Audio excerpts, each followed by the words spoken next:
একেবারে অবক অবক অবক ফুটবে।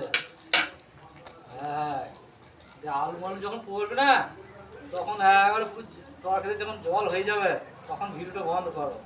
তবে লক্ষ্য করবে এই চালান তোমরা বিখ্যাত কালার এই মারা। এইটা কালারটা কেমন হবে তো লাল ধরা ভোজবাড়ির মতো লাল ধরা কালার হবে।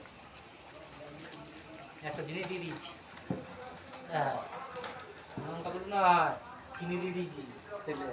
বুঝতে পেরেছি যখন কালারটা বললে। চিনি দিয়ে দিয়েছি, ভোজবাড়িতে চিনি দিয়ে দিয়ে দেয় লাল পুরো কালার হয়ে যায়। কি গো তেলে চিনি ফেলে দিলে কালার, যত লঙ্কা কালার আনি না।